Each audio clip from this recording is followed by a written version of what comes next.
सद्बुद्धि, सन्मार्ग और कार्य का संकल्प देना, अडिग रहे विश्वास तुम पर, ऐसा अंतः कर देना, मेरे हृदय में आने में तुम्हें कोई संकोच न हो।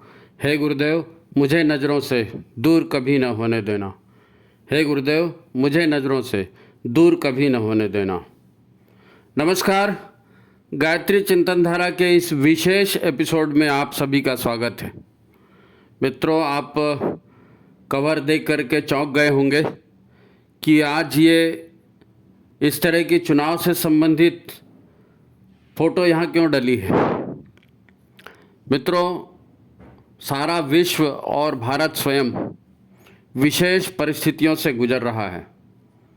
धर्म की हानि हो रही है, नैतिकता का पतन हो रहा है, कमज़ोरों को सताया जा रहा है, धरती को विनाश के क्रम में लाया जा रहा है। ये सब देवासुर संग्राम में आसुरी प्रवृत्तियों के बढ़ने का उदाहरण है जो हमें दिख रहा है। आप कहेंगे कि ये राजनीति और वोट के विषय पर ये वीडियो क्यों बना रहे हैं, तो मैं आपको बता दूं कि दुनिया चलती कैसे है।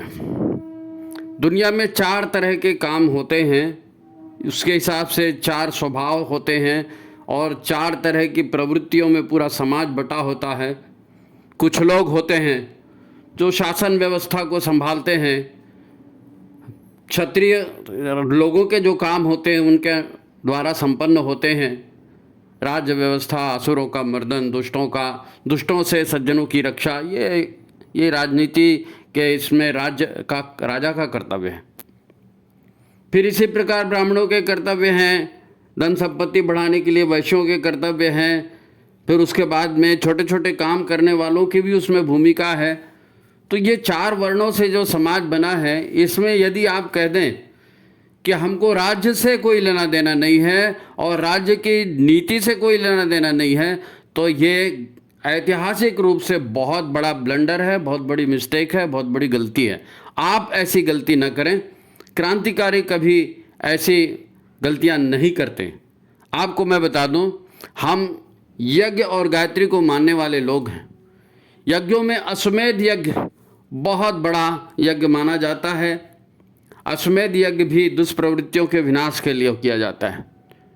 राजसूय यज्ञ होता है।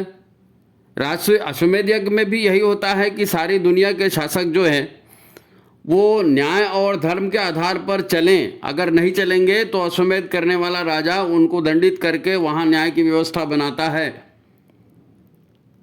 ये धर्म का कानून है। धर्मदंड ये कहता है। राजसूय यज्ञ भी यही कहता है। पांडवों ने भी राजसूय यज्ञ किया था कि भाई जो लोग भी धर्म से नहीं चलेंगे, सज्जनों की रक्षा नहीं करेंगे, निर्बलों की रक्षा नहीं करेंगे, महिलाओं की रक्षा नहीं करेंगे और अन्याय का शासन बनाएंगे, उनसे फिर उनको हमसे लड़ना पड़ेगा। तो अन्याय और धर्म की रक्षा के लिए, पीड़ितों की रक्षा के लिए राजतंत्र का बेहतर होना ये बहुत जरूरी है। ब्राह्मण उसके पीछे ब्रह्मदंड लेकर खड़ा रहता है कि राजा तुम भी ठीक काम करो, नहीं तो हम देख लेंगे। तो आप पहली बात ये दिमाग से निकाल दीजिए कि राजनीति का विषय है तो हमारे लिए अछूत है। बिल्कुल आपके लिए अछूत नहीं है। आपका धर्म कर्तव्य है। आप अगर गायत्री के उपासक हैं, सद्बुद्धि के उपासक हैं, तो जरा अपनी बुद्धि पर जोर डालिए, अपने इतिहास को देखिए किस प्रकार से ये काम हुआ था। आगे भी हम आपको बताएंगे। मित्रों, देश में केंद्र की सत्ता पर कौन बैठे, इसके लिए विशाल जनमत संग्रह चल रहा है। देश की सत्ता कैसे चलेगी, देशवासियों का भविष्य क्या होगा, ये निर्णय आज होना है। किंतु इस बार का चुनाव युग परिवर्तन की प्रक्रिया का अत्यंत महत्वपूर्ण अंग है। पिछले अंकों में हमने 9 कड़ियों में वर्तमान विश्व का जो देवासुर संग्राम है उसके शब्द चित्र आपके सम्मुख प्रस्तुत किए थे। इस संग्राम में अब हमें भी आहुतियां देने का सौभाग्य मिल रहा है और इन आहुतियों से हमें चूकना नहीं चाहिए। किसी दकियानुसी बात में, किसी कालनेमी के बात में आकर के हम अपना कर्तव्य निभाने से चूक जाएं, ऐसा नहीं होना चाहिए। अभी तक जिन लोगों ने इस चुनाव में मतदान नहीं किया है, यह एपिसोड उनके लिए समर्पित है। उन तक पहुंचाइए, ये अनुरोध है। मित्रों, पिछले 10 वर्षों में प्रधानमंत्री मोदी के शासनकाल में राष्ट्रीय और अंतर्राष्ट्रीय स्तर पर लोगों की जो सेवा हुई है, जिस प्रकार विश्व ने कई बार उन्हें सर्वाधिक लोकप्रिय राजनेता के रूप में सम्मानित किया है, अपने अपने देशों के सबसे बड़े सम्मान से उन्हें सम्मानित किया है, यह सब इस बात का प्रमाण है। योग को लेकर, कोविड को लेकर, है ना, उनके प्रयास शानदार रहे हैं। विश्व में दवाइयों का वितरण, अनाज का वितरण भारत ने करके अपने वरिष्ठ होने का प्रमाण दिया है। निर्धन राष्ट्रों का समूह हमने बनाया है ग्लोबल साउथ के नाम पर, और उनके साथ जो वर्षों से शोषण हो रहा था उसको दूर करने के लिए भारत उसका नेतृत्व कर रहा है। ये कोई सामान्य बात नहीं है। महिलाओं के सशक्तिकरण, सफाई अभियान, देश में इंफ्रास्ट्रक्चर का निर्माण, सेना का आधुनिकीकरण, गरीबों को उनके खाते में आर्थिक सहायता भेजकर, है ना, मंदिरों के कॉरिडोर, अयोध्या और मथुरा, उज्जैन और केदारनाथ, बद्रीनाथ, काशी, ये सब इनका उद्धार हो रहा है ना। तो ये सारे प्रयास उल्लेखनीय हैं। यह सब श्रेष्ठ और पिछले शासकों की तुलना में लाखों गुना बेहतर काम हुआ है। अब शिक्षा के सुधार के क्षेत्र में भी काम चल रहा है। अनेक क्षेत्र हैं जिन पर काम चल रहा है। कानून के क्षेत्र में काम चल रहा है। आज विश्व में नशे के जो व्यापारी हैं, हथियारों के जो व्यापारी हैं, माफिया का जो काम करते हैं, कृषि माफिया, व्यापार माफिया, पर्यावरण माफिया, सब धरती में आसमान में जहर घोलने वाले, युद्धों में विश्व को झोंकने वाले, दुनिया भर में एक तरह से गुंडागर्दी करने वाली कारपोरेट कंपनियों के मालिक, जिनका माफिया राज आज सारी दुनिया में चल रहा है। प्रचार माध्यमों में उन्हीं की छाया पनपी दिखती है। हर तरफ प्रचार माध्यम उन्हीं का ढोल गाते हैं। सेवा के नाम पर ये धोखाधड़ी करते हैं, विश्वव्यापी एनजीओ संगठन बना करके, और दुनिया भर के देशों में साम दाम दंड भेद चलाकर अपनी मनपसंद की सत्ता, अपनी मनपसंद की सरकार बनाते हैं ताकि उनकी लूट की प्रक्रिया चलती रहे। ये सारी ताकतें मिलकर भारत के प्रधानमंत्री की जान की दुश्मन बन गई हैं। आज एक तरफ विश्व के मोर्चे पर भारतीय संस्कृति की गरिमा के अनुकूल विश्व बंधुत्व, यानी सबका साथ, सबका विकास, सबका विश्वास को लेकर हमारे प्रधानमंत्री चल रहे हैं, वहीं भारत में भी आज तक चल रही अंग्रेजी गुलामी की जड़ें उन्होंने काटना शुरू कर दिया है और देश को आतंकवाद से मुक्त बना रहे हैं। यह उनकी सदाशयता का प्रमाण है जो उन्होंने अभी तक इन 10 वर्षों में किया है। भारत पहले भी सोने की चिड़िया था और आज भी अपनी सांस्कृतिक विरासतों की वजह से विश्व में उज्जवल भविष्य के लिए भारत आशा का केंद्र बना हुआ है।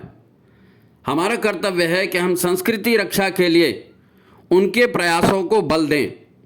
मित्रों, आज चुनाव के बीच यह वाद विवाद में पिछली सरकारों के घृणित कारनामे धीरे धीरे खुल रहे हैं, और वो जो घृणित कारोबार पिछली सरकारों के खुल रहे हैं उसने मजबूर कर दिया है कि हम इस तरह का वीडियो बनाएं। और जो राजनीति से दूर रहने की संकल्प लेकर बैठे रहते कि हमको राजनीति से क्या लेना देना है, उनकी जरा आंखें खुले, उनको पता चले कि ये राजनीति नहीं, ये धर्म रक्षा का पर्व है। अगर आप धर्म की रक्षा की बात करते हैं और इस समय चूक गए तो आप ऐतिहासिक अपराध करेंगे। भारत मंदिरों का, आस्थाओं का देश है। किस प्रकार पूर्व की सरकारों ने संस्कृति के विकास को रोकने के लिए, गुरुकुल की शिक्षा पद्धति को नष्ट करने के लिए, संस्कृत की शिक्षा को नष्ट करने के लिए, धार्मिक शिक्षा को नष्ट करने के लिए कानून बनाकर देश के सभी मंदिरों की सारी आय जब्त करके वो उनको बांट रहे हैं बेशर्मी से, जिन्होंने सैकड़ों वर्षों तक हमारे ऐतिहासिक मंदिरों को तोड़ा, हमारी मूर्तियों को तोड़ा, उनके ऊपर अपनी मस्जिदें बना दी, और उन लोगों को यह धन बांटा जा रहा है जो देश के धर्मांतरण, नक्सलीकरण का धंधा करके देश को खोखला कर रहे हैं, देश को लगातार कमज़ोर कर रहे हैं। अनेक पत्नियां रखकर अनेक बच्चे पैदा करके विदेशी रोहिंग्याओं को, विधर्मी बांग्लादेशियों को हमारे देश में लाने और उन्हें बसाने का वर्षों से काम चल रहा है। अब तो उन्होंने यहाँ तक कह दिया है कि चुनाव जीतने के बाद वो देश भर के लोगों की संपत्ति की गणना करवाएंगे, निजी संपत्ति की जो उन्होंने अपने घर में रखी उसकी गणना करवाएंगे, उसे अनेक उन लोगों में वितरित करेंगे जिन लोगों के पास धन नहीं है। दिखने को बड़ा अच्छा दिखता है, लेकिन आप 4-4 पत्नियां रख के 14 बच्चे पैदा करके विदेशियों को भी बुला करके और सिर्फ उनके बीच में जिन्होंने मेहनत से धन कमाया है, टैक्स दिया है, उसको उनके ऊपर लुटाया जाएगा। ये न्याय है कि अन्याय है? आप सोच करके देखिए, धर्म क्या कहता है? न्याय के पक्ष में खड़ा होना है, सज्जनों को संगठित करना है, अनीति से लोहा लेना है कि नहीं लेना है? जो अनेक पत्नियां रखकर ढेरों बच्चे पैदा करते हैं, उन्हें मुफ्त की ज़मीन, मुफ्त का खाना देकर सारा धन उनमें बंटवा देंगे। और ये सिर्फ घोषणा पत्र में उन्होंने नहीं लिखा, कर्नाटक में जहां उनकी सरकार है वो ऐसा कर भी रहे हैं। पूर्व प्रधानमंत्री ने संसद में, पूर्व प्रधानमंत्री मनमोहन सिंह ने संसद में भाषण में यह घोषणा की थी और वो वीडियो आज भी वायरल है।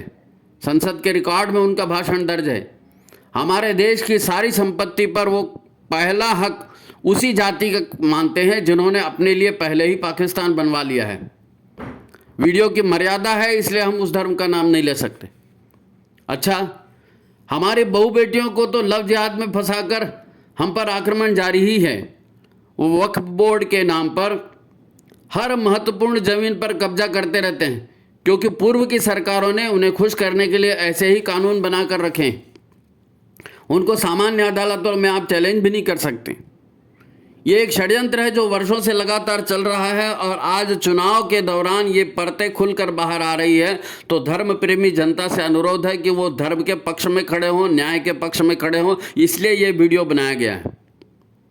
आप सोच रहे होंगे कि आज इस चैनल पर ऐसी बातें क्यों कही जा रही हैं? ये राजनीतिक मंच नहीं है।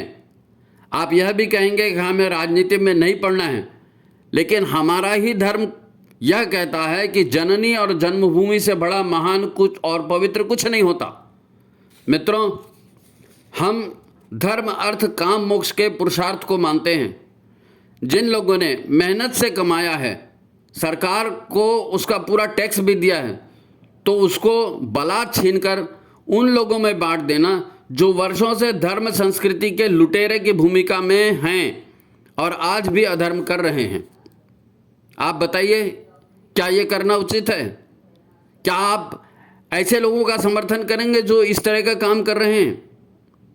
हम अपने गुरु को आज का विश्वामित्र कहते हैं, तो पूर्व काल के जो वशिष्ठ और विश्वामित्र हैं, उन्होंने अपने शिष्यों को, राम और लक्ष्मण को कैसे शिक्षा दी थी? उन्होंने शिक्षा दी थी कि ऐसे ही धर्म विध्वंसक, लुटेरे और महिलाओं का अपहरण करने वाले असुर राज का अंत करने का उन्होंने आदेश दिया था। अब क्या विश्वामित्र और वशिष्ठ ने राम को जो है वो अधर्म करने के लिए कहा? क्या जो धार्मिक होते हैं वो बुरे शासन का अंत करने का बीड़ा नहीं उठाते? क्या परशुराम ने ऐसा नहीं किया था? भगवान कृष्ण जो स्वयं योगीराज हैं, जगत गुरु कहलाते हैं, उन्होंने अर्जुन को ऐसे ही अधर्मी सत्ता से लड़ने के लिए आदेश दिया था। काल नेमी से लेकर के जयचंद और मीर जाफर जैसे कुटिल और छली आज भी देश में भरे पड़े हैं, ऐश कर रहे हैं, कमा रहे हैं और उन्होंने एक गलत मर्यादा देश में स्थापित कर रखी है। उस मर्यादा को तोड़ने का काम चल रहा है। इनसे लड़ने के लिए हिमालय के ऋषियों ने नरेंद्र मोदी नामक इस संत को राजनीति में भेजा है। 3 वर्ष तक केदारनाथ की गुफाओं में तप करके सन्यासी बन रहे इस संत को वहाँ से भेजा गया ऋषियों के द्वारा और भारतीय राजनीति में धर्म की रक्षा के लिए अपनी भूमिका निभाने के लिए उनको आदेश दिया। आप कहेंगे कि तुम तो संत हो, राजनीति में मत पढ़ो, तो इन काल नियमों के चक्कर में हमें नहीं पड़ना है। देखो, आसुरी शक्तियों से महाराणा प्रताप लड़े, आसुरी शक्तियों से शिवाजी लड़े, महाराजा छत्रसाल लड़े, महाराजा सुहेलदेव लड़े, माँ दुर्गावती लड़ी, माँ अहिल्या लड़ी। सिखों के 10 गुरुओं ने कहाँ तक संघर्ष नहीं किया। ये सब धर्म की रक्षा के लिए हुआ है। और हम धर्म की रक्षा के लिए एक वोट नहीं दे सकते, अपने घर से निकल नहीं सकते, 4 लोगों से धर्म के पक्ष में वोट डलवा नहीं सकते। अगर ऐसा नहीं करेंगे तो हमारे से ज़्यादा मूर्ख और कायर कोई नहीं होगा। हमारे हजारों हजारों संतों ने इस धर्म की रक्षा के लिए आत्म बलिदान किया है। संस्कृति रक्षा की आज हमारी बारी है। हमारा काम सरल है, सिर्फ अपने नायक को, मोदी जी को वोट दिलाना है। उनके प्रतिनिधि जहां भी देश में खड़े हैं उनको जिताना है, ताकि ऐसे कानून बने जिससे धर्म की रक्षा हो, ऐसे कानून बने जिससे न्याय की रक्षा हो, ऐसे कानून बने जिसमें सभी लोगों को विकास के समान अवसर हो, नारी की गरिमा हो, भारतीय संस्कृति की गरिमा पुनः दिख सके। ऐसे लोगों को चुनना है। ये हिमालयन ऋषियों की योजना के अनुसार, युग परिवर्तन की योजना के अनुसार एक तरह का अश्वमेध यज्ञ है, एक तरह का राजसूय यज्ञ है। और आप इसको राजनीति कह करके इससे बिल्कुल भागिए मत, यह आपका कर्तव्य है। अगर गायत्री के उपासक हैं तो सद्बुद्धि से काम करिए। ये राजसूय यज्ञ है और इसमें आपकी आहुति भी डलनी चाहिए। मैं ज़्यादा बातें नहीं कहूँगा, आप स्वयं समझदार हैं। समय बीता जा रहा है, आप इस काम से बिल्कुल न चूकें। ये महाकाल का आदेश मानिए, महाकाल शिव की प्रेरणा मानिए, अपने गुरु की प्रेरणा मानिए, जो भी आपकी इच्छा है। बस एक ही बात है कि पूर्वाग्रह से ग्रसित ना हो कि भैया हमको राजनीति से कोई लेना देना नहीं है। ऐसा नहीं होगा। राजनीति से लेना देना नहीं बोलने से अफगानिस्तान गया, पाकिस्तान गया, बर्मा गया, नेपाल गया, श्रीलंका गया, सारे देश हमारे से टूटते चले गए, सारे हमारे संतों की हत्याएं होती चली गई। आप कहेंगे राजनीति से कोई लेना देना नहीं है।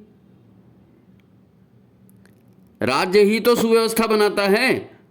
आप ब्राह्मण हो तो दंड लेके खड़े हो जाओ कि नहीं, असुरों को नहीं आने देंगे।